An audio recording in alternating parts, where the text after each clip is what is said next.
What's up, everybody? I'm Steve and welcome to Jerome's Chrome. It is 60 degrees in February right now. And although I'd like to make some big progress on the Vice Grip Garage Corvette today, I have got to take advantage of this spring weather before it turns winter again. So I'm going to be doing a little winter spring cleaning. Each one of these cars has something that needs to be done to it right now. The Crossfire Corvette, which I normally keep in the garage, has been sitting outside just getting a layer of nastiness over it while I was busy pulling the engine out of the Vice Grip Garage Corvette. So I just want to give it a basic wash and dry and get it clean again. With the Vice Grip Garage Corvette, I just want to do a thorough degreasing on the engine bay and the undercarriage and just get the first layer of crust off of there. And with that, I'm going to try out this undercarriage pressure washer attachment to see if this thing's a piece of junk or not. I'm also going to take just a little bit of time to zing the Bruce buffer over the top of a panel on the Vice Grip Garage Corvette just to see what happens. The Camaro has been exposed to salt water today, so I want to make sure I give it a good thorough wash and undercarriage rinse before it goes back into the storage unit. And I can't be out here cleaning 3 cars without including my wife's car. So I'm gonna also give it a quick wash, do a little scratch removal on this black paint, and throw a quick layer of paint sealant on there to make sure that it's protected from the winter salt. But mostly, I just wanna enjoy this weather, enjoy these cars, and enjoy a little bit of time with you. Maybe there'll be some good detailing tips and tricks along the way also. There's only one way to find out, and that's to get to work. The first thing I'm going to do is give the Crossfire Corvette a quick wash and dry.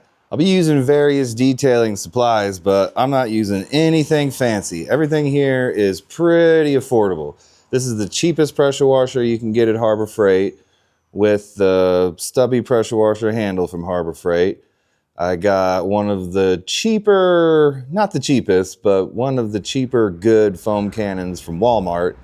And I got that Mr. Pink from somebody on Facebook Marketplace.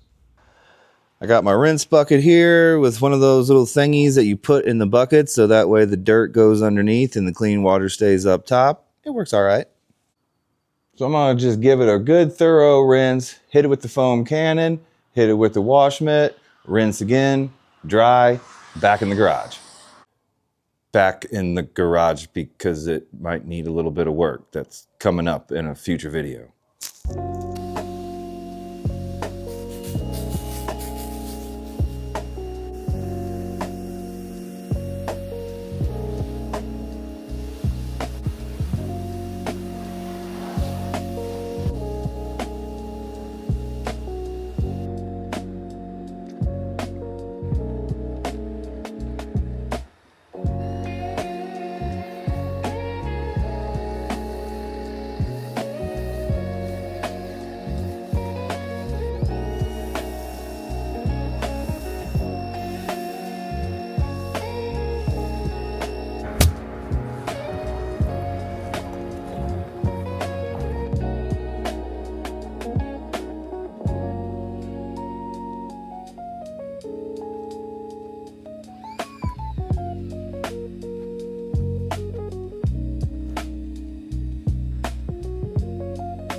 Got the paint with one wash mitt and I got a separate wash mitt for the wheels. So I'm just gonna hit them real quick and I'll be ready to rinse.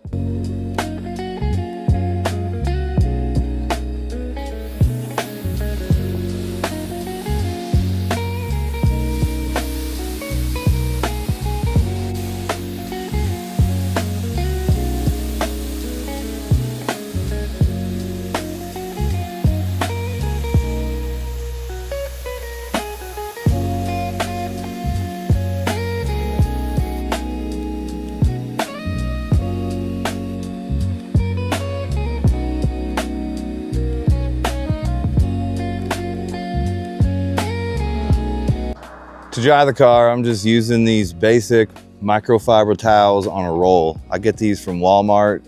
I don't know, it's like 20 bucks for a big roll of towels, and they work for all types of stuff. I use them for detailing, I use them for shop rags once they're done being a detailing towel. Shut up, pressure washer, I'm trying to film. Anyway, towels on a roll. Big fan.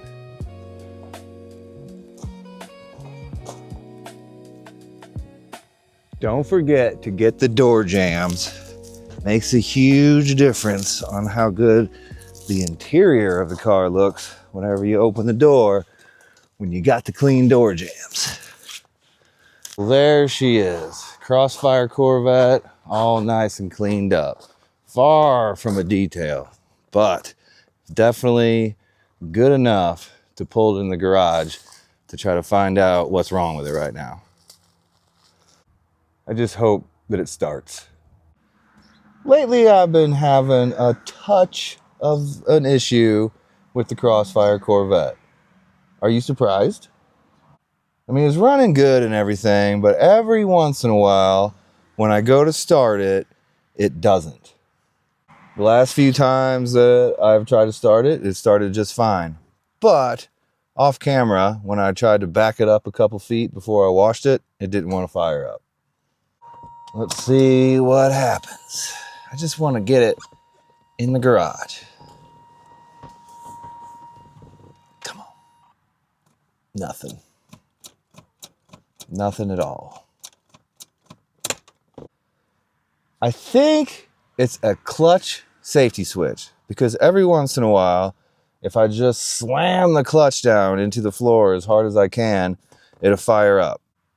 So I'm thinking it's either the clutch safety switch or the clutch pedal adjustment, one of the two. But I am just guessing because of the fact that every once in a while when I slam down the clutch hard, it'll fire up. Could be a coincidence. I don't know. Nothing. Nothing.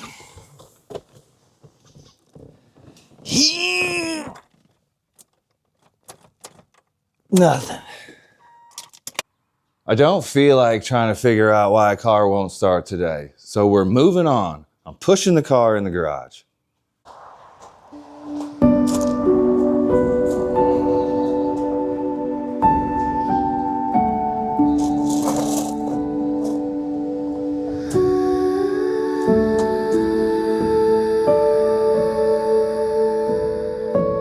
Well, it may be currently broken down, but at least it looks good being broken down, right? Well, I have no idea what's wrong with that car, so let's move on to something that I actually do know what's going on. Wait, I have no idea what's going on in here either. But I do know that I would like to get this engine bay cleaned up a little bit. There's some nasty greasy stuff going on in there. There's some rusty grossness going on in there. There's just some buildup that's been happening since the car came out of St. Louis in 1978. And I'm about to be doing a lot of work in there, getting that engine bay cleaned up real nice. So before I do that, I just want to give it the once over, get the big crust off, and just continue to make some progress on the old Vice Grip Garage Corvette. There's also some nasty parts underneath here that got a little buildup on them too, and I'm going to definitely have to get this up on jack stands and clean it the right way. But for today, I'm just going to hose down the undercarriage with some engine degreaser real good, kind of let it soak for a little bit, and then give her the old undercarriage rinse with this thingy that I got. It's basically just a pressure washer attachment. You hook it up right here, and then you can slide it with these nice little wheels underneath your car and give it a good blast. I got it for just cleaning salt off underneath the cars during the times in winter like this, where it's nice and warm and you can get under there and spray off some salt, which I'm going to do that today too with the Camaro. But this thing is some cheap Amazon stuff, so I don't ever have my hopes up when it comes to cheap Amazon stuff, but every once in a while, surprised that you get that real good deal for a dang good product. So we'll see if this thing's one of them. So even though I'm 97% sure that all of my AC components are junk and my heater core, I just went ahead and put some tape on stuff anyway, just to make sure no moisture gets in there, just to be cautious. I'm hoping that I can just liberally spray this down inside this engine bay without getting overspray of engine degreaser all over the car and all over that car and all over that car. We'll see.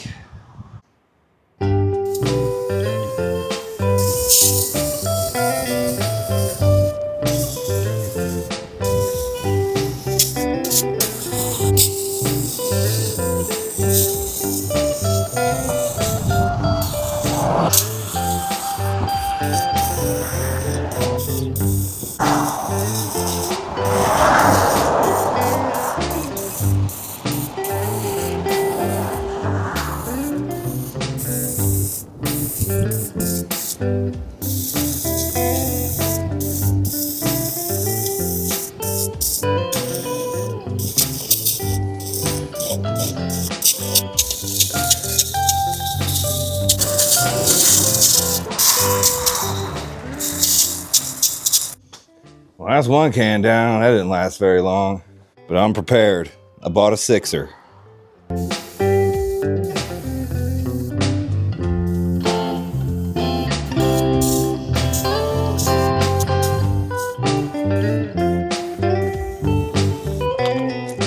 Like I said earlier, I'm not getting too crazy underneath. I'm just gonna hit what I can see with the degreaser and just pressure wash that off.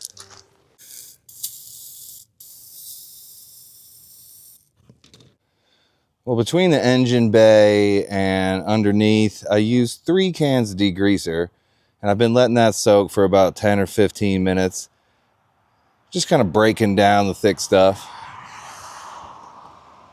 It's kind of hard to get under it right here because I'm working on a pile of melting snow and slop and ruckus, so I didn't get this side as good as I got that side. And I would just push the car forward a little bit, but it doesn't roll very well. This 84 rolls like a dream, but that thing, I don't know if there's some brakes stuck or what, but it is hard to push, especially in this thick rock. It's just like doing a burnout with my feet trying to move it. But I did get under there and give it a pretty good saturation of the degreaser, so good enough for now. I'm just gonna go give that a good spray and see if it makes a difference.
All right, now let's try out this thing. I'm not sure. I guess it goes, yeah.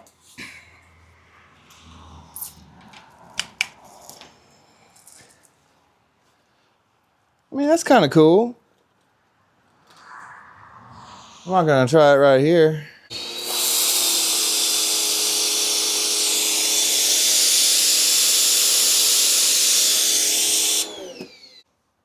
seems like it works. Well, it does work. I don't know how good of a job it's going to do. This is not a good test for this thing to see what kind of job it will do. There is thick caked on stuff under there that's never going to come fully off in a million years. But I just want to see if it works. All right, here we go.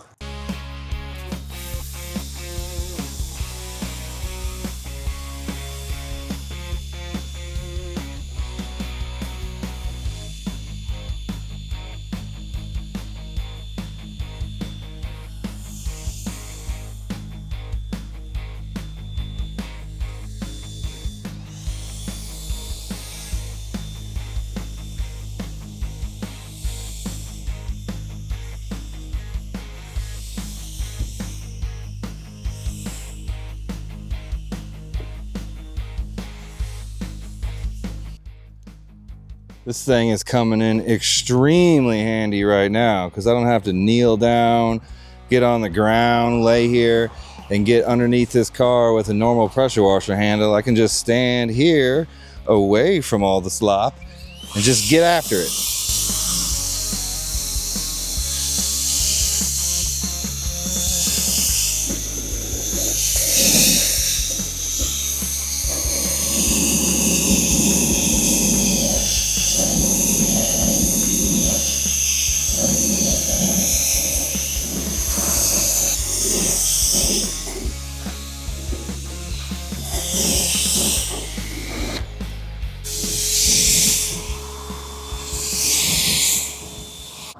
Well, this thing's awesome. It has definitely earned its link in the description. I don't know how much it costs. Let me figure that out real quick. Looks like they range anywhere from 20 to 40 bucks and worth it. It worked great for that. Well, it worked good for that. I mean, like I said, tons of grease, and you could see piles of stuff and rust and chunks falling out underneath. Not only did it come in super handy for this project, but the thing I got this for was getting salt off underneath the cars, and it is going to be absolutely perfect for that. Before I'm done today, I'm going to run this underneath the Camaro, make sure there's no salt underneath there, or at least make a big difference. And just, you know, do what I can to make sure that the non-rusty cars don't end up being the rusty cars. But yeah, based on one use only, I like this thing. Totally worth it. I kind of want to wash this car, but I'm not going to do it. I am going to dry it though. It's because I love it and I want to take good care of it. And I want to see it looking good, even though it's sitting here in the yard with no engine. Now this needs a lot more degreasing and some time with a wire brush and wire wheel and whatnot, but made a pretty big difference. I know it's not easy to see in here right now due to the fact that I got the sun shining on half the engine bay and shadow on the other half. And I really can't move the car right now, but it made a pretty big difference. Got the big chunks off, cleaned some rust up, clean some dirt, debris, and ruckus out of there. And overall, you know, just got it prepped to be able to do deeper cleaning, scraping, prepping, and painting moving forward. And just giving it a little spray and wipe down, man, looking pretty good. I love C3 Corvettes.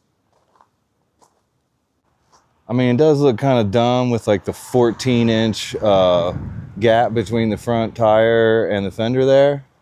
But this car, I sound stupid saying it, is coming along. I didn't make big progress on it today, but I made some progress. And that's what it's all about. I'm not done with it yet though. Like I said earlier, I want to get the Bruce buffer on here somewhere and see if it looks beautiful and shiny. Shut up, pressure washer. It looks beautiful, shiny, and showroom quality on video. However, it's got a little bit of a haze to it in real life. So all I want to do is just, you know, maybe throw a little compound on this fender, work it in with the Bruce buffer, and just see, does it make a difference? Or is this what we're working with? Either one is fine with me. I mean, it's beautiful the way it is, but I just want to find out. Let's see, wool pad or foam pad for this situation?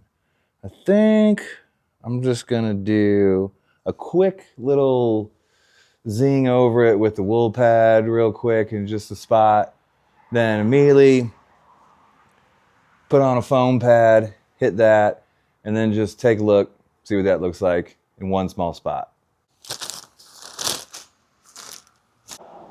For compound, I'm gonna go with this Meguiar's Professional Pro Speed Compound, because that's what they had at Harbor Freight last time I cleaned a car.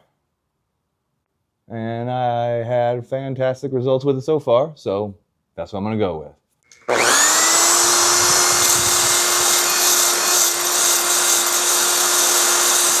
Bam! Fresh, like brand new.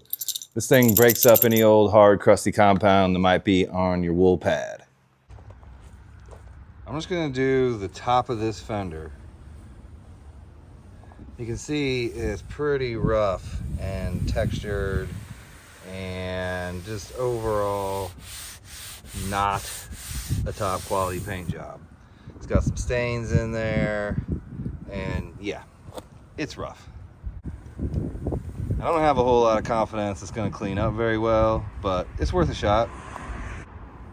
I would not recommend just going straight onto this with a wool pad without clay barring it first. But I guess I'll just go ahead and do the right thing and spend the 2 minutes giving that little section some clay bar before I hit it with the pad. Let's get some lubrication on there.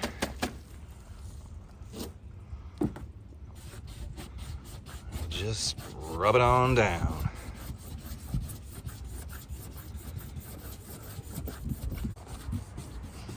I'm doing a crisscrossing pattern, even though honestly, I don't think it matters.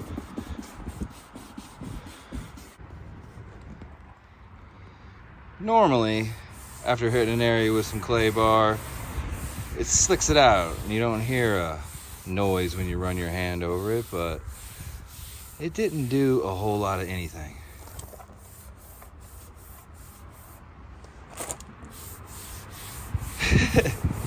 At all.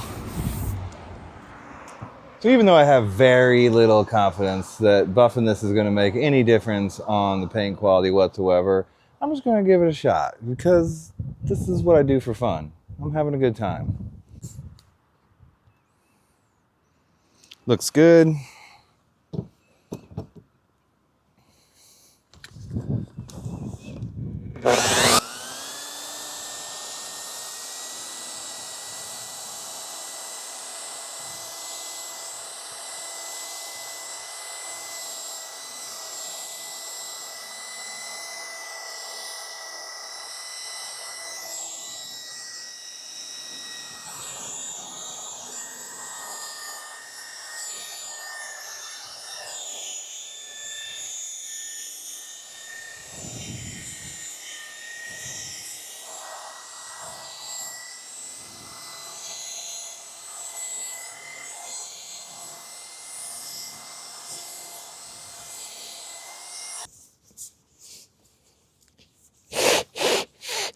Crunchy, crunchy, crunchy.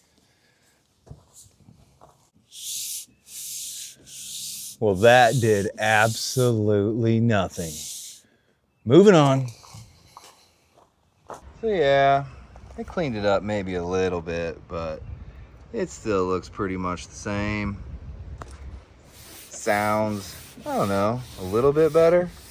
Still pretty rough. It made a little bit of a difference. I mean, you might be able to wet sand this and buff it and make it a little bit more slick, but really, is it worth it?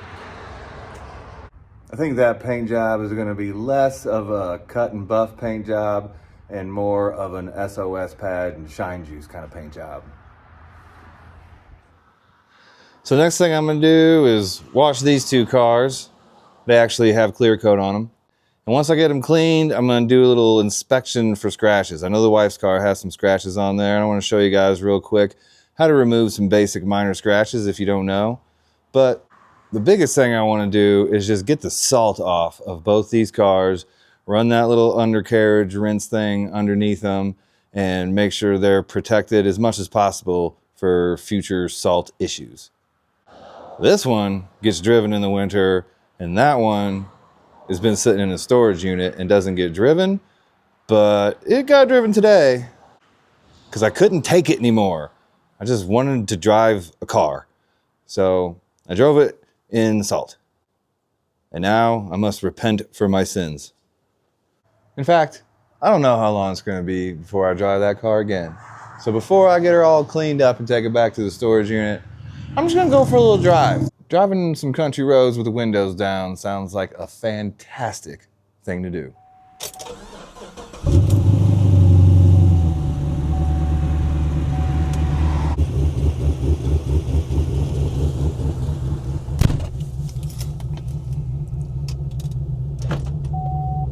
Man, sure is nice to have at least one car that runs, because as much as I love working on cars, I equally love driving them.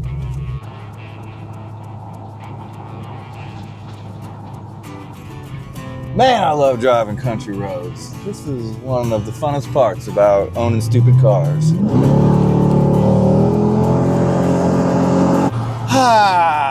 Windows down, open road, Chevy power. It's a good day.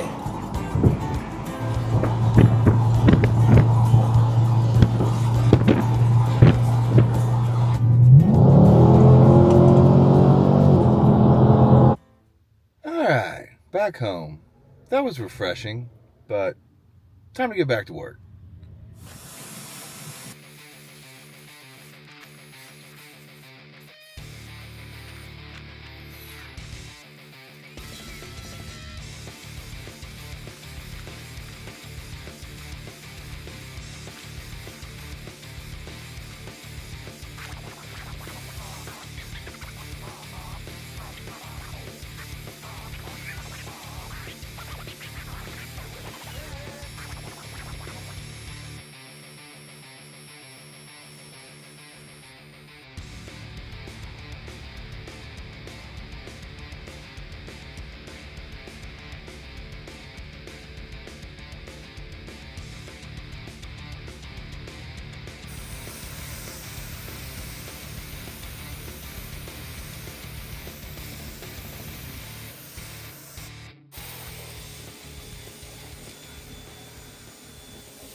Got the wife's car all cleaned up, looking good, ready to buff out a few scratches and get a little bit of paint sealant.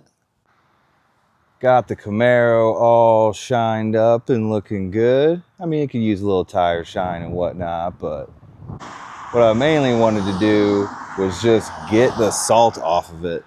Used the undercarriage sprayer thingy-dingy on this too, which was awesome to be able to flush any salt that's underneath off of there. And I don't think one spraying is gonna do everything you need to protect against salt, but if you do it regularly, I'm pretty sure it'll make a really big difference. I did get under there and just kind of mist the bottom with a little bit of simple green before I sprayed it with the pressure washer thing, just to kind of knock anything off there. But overall, I'm real happy with the undercarriage pressure washer thing. And super happy that at the least, I at least got these cars all washed up and looking good. But I'm not done yet. The wife's car has some minor scratches on it in some random places. Things that, you know, probably gonna buff out. So the first thing I'm gonna do is tackle these little scratches that are here by the door handle on the wife's car. But I'm not gonna go after it with the Bruce buffer. I went after the paint on that Corvette with the most aggressive way that you can try to do any type of paint correction, with the high-speed buffer with the wool pad. But for this black car with brand new paint that just has some minor scratches, I don't want to go with the high-speed buffer first. I want to go with the most minimally invasive way that I can do it and then work my way up if necessary. And I finally stepped into the modern era by getting a polisher that doesn't have a cord. And of course, I got the cheapest one that you can get on Amazon. Actually, it's probably not the cheapest one you can get on Amazon. This thing's 50 bucks, but it seems to be pretty cool. It came with the polisher, charger, a pile of different pads, and even better, 2 batteries, which I'm assuming is probably necessary if you're going to polish an entire car. That way you can switch back and forth, have one charging while you're using the other one. It's got the variable speeds on there. And, I mean, looks to be good out of the box. Honestly, if this thing just works okay and has decent battery life, for 50 bucks, I will be pretty happy with my purchase just to have a DA that doesn't have a cord.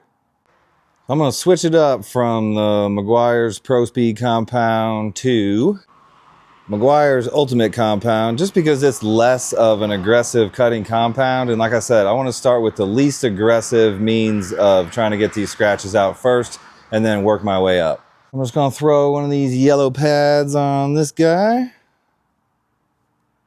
What brand is this anyway? Avhrit? Avhrit? Avhrit or Avhrit? I'm not sure. Doesn't matter to me as long as it works. Oh, I hope it works because I'm already loving not having a cord. I just put a couple dots on there. Like so. I don't know, this thing has 6 speeds, so I'll put it on number 3.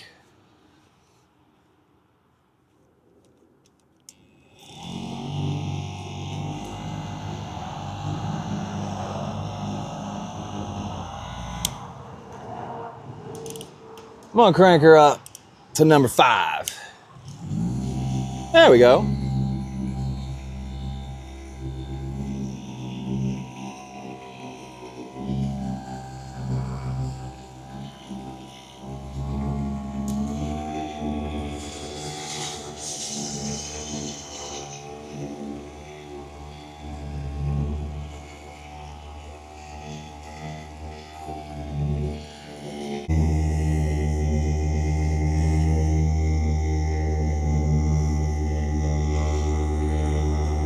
The polisher is very smooth and gentle, non-aggressive at all. So if you were someone who is concerned about screwing up your paint, or you don't know how to use a polisher and you want to kind of get into it without fear, that thing's great because you're not going to mess up anything using that thing.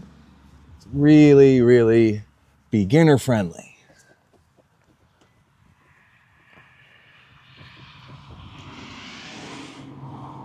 And the scratches are gone. Gone. I'm gonna get all the angles just to make sure that it's not a lighting thing, but you can't see anything left on there. I was kind of thinking maybe that thing was a little bit weak sauce and it wasn't gonna be able to really do much, but that took care of those scratches like nothing. That was easy. I don't know how easy it is to see on this camera, but there's little tiny scratches all around this handle as well. So I'm just gonna hit those just like I did on the other side, and hopefully it goes just as smooth as it did over there.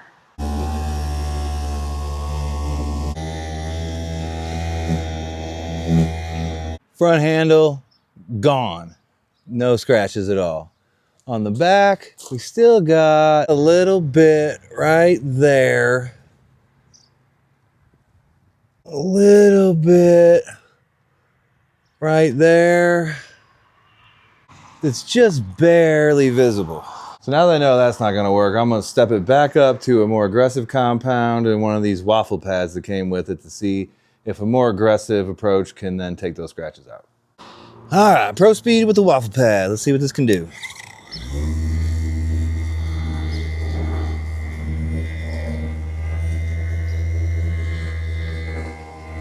All right, now let's see if that was enough.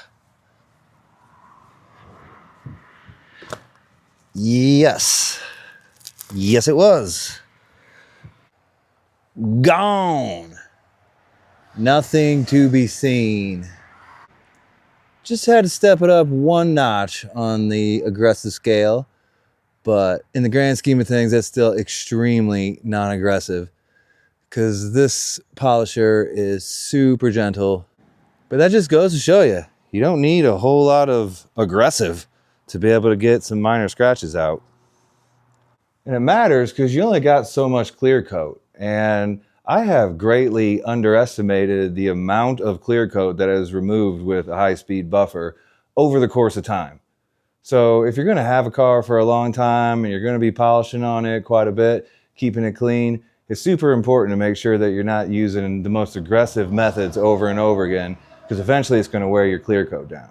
So when possible, if you can do what I just did there and use an extremely low speed, low risk polisher to get the same results as you would with something more aggressive, that's always the way to go.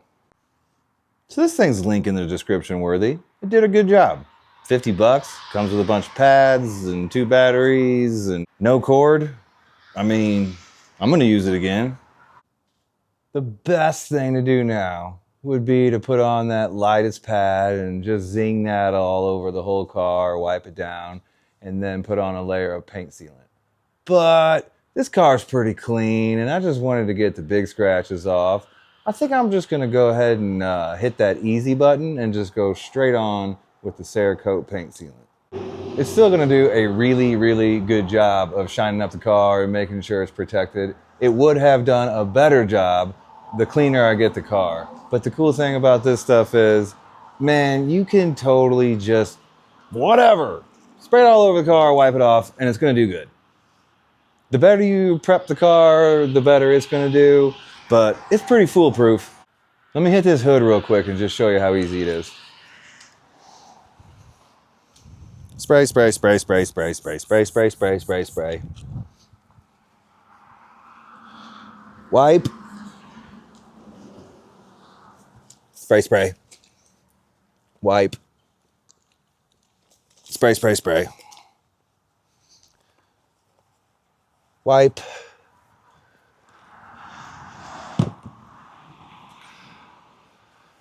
Flip. Polish it off.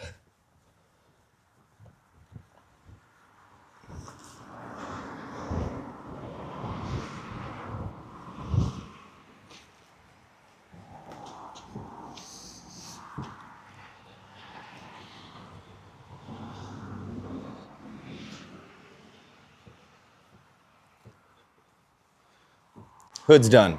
It took like 10 to 30 seconds to do that. And if that would have been applying wax and getting it off, you know how long that would have taken. And that will last months of beating water and making this car shine. It's 5:05 p.m. I'm just gonna see how long it takes me to put a layer of this on this car. I got application microfiber and a removal microfiber to make things easier.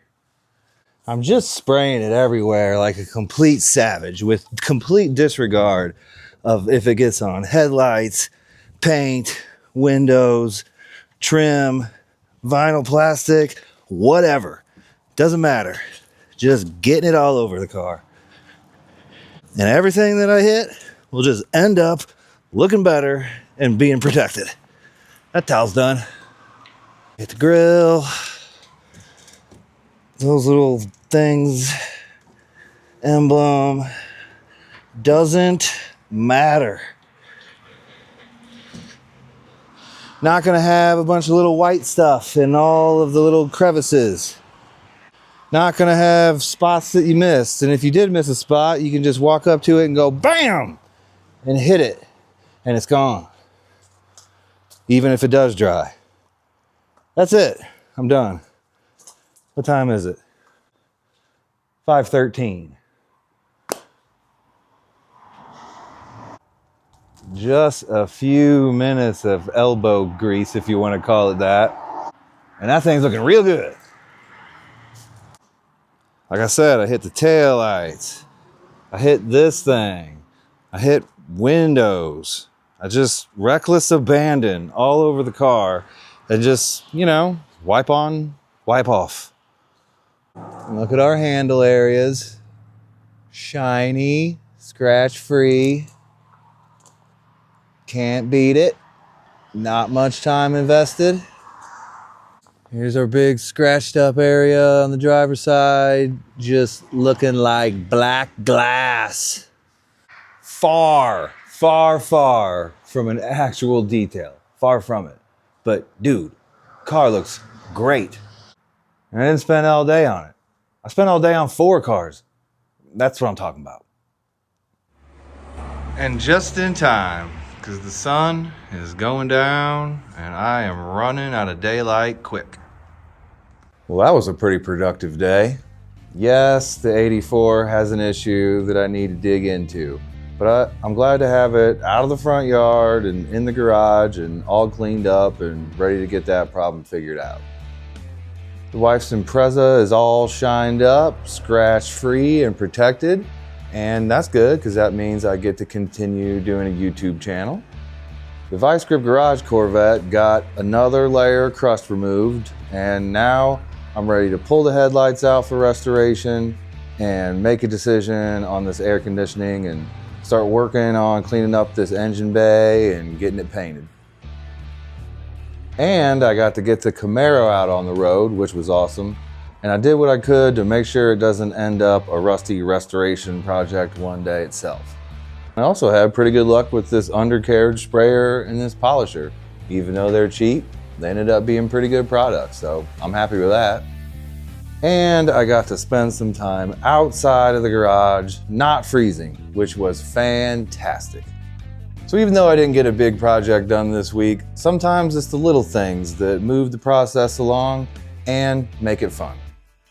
It's a couple days later now and the forecast is looking even better, so I am pumped to get back to work.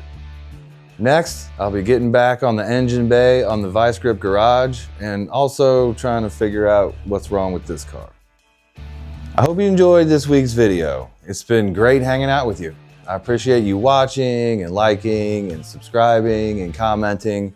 It's an honor that you choose to hang out with me in my garage every week, and I hope to see you next week.